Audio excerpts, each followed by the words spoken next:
we're getting close to our last fuel stop at Sparta, Tennessee. We're about 10 or 15 minutes from the airport. Looking down, everything is fogged out. We see a few airports on the horizon, but anything in the vicinity is with patches of fog.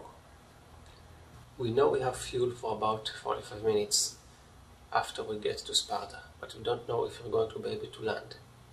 If the fog is on the runway and you don't have visibility of the runway itself, you can't land. Any diversion would mean going back to the only big airport that was available and had the instrument landing system. It would be going back 30 minutes. And it would also mean losing the record because we will not have a qualified designated person to sign on the fuel forms, how much fuel we're taking. And as we get closer to the airport, don't see anything, pitch black, pieces of fog, and suddenly there's an airport beacon. Like the only piece of land in the area that has no fog on it is the runway we're intending to use. Straight in landing, uneventful, and start looking for the fuel guy. About 10 seconds later, Laxon said, "Hey, there's somebody waving his hands over there." And that was it. We got our fuel, rested a bit, and off we go to the last leg of the flight.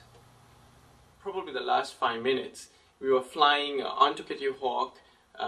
There was a lot of clouds. We were actually VFR on top, which means that we couldn't see the ground because of clouds. And Asaf was at the controls. I had the map in front of me and I was looking at the GPS, and my heart was pounding because the flight controller had told us we had just about 5 minutes more to go, and he was giving us updates every minute or so.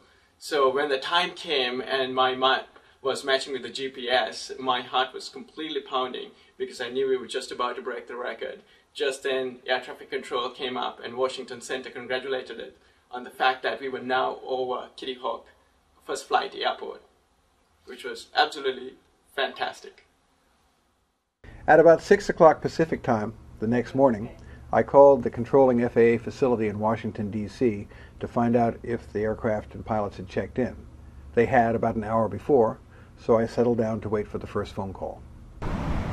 Hey Michael, 17 hours, 24 minutes, 45 seconds. Even though they made it in record time, I found out later that FedEx didn't arrive with their belongings until 8 hours later.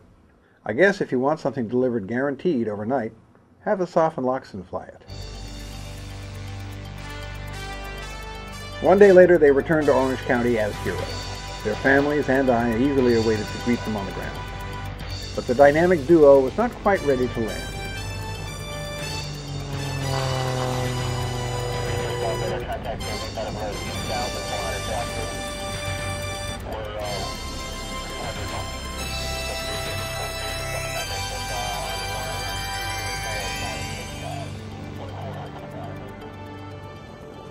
The old Transcontinental record was set in June of 2000 at an average speed of 52.46 miles per hour. It was made in an Elan A2 air coupe. This new mark, a whopping 137 miles per hour, will likely stand for a while. In the grand scheme of things, though, it's not so much about certificates on the wall, trophies on the mantle, or even pictures in a magazine cover. It's about freedom and adventure, the ability to just set a goal, pick up, and do it. That's a lesson we can all take to the skies. I'm Michael Church. See you in the air.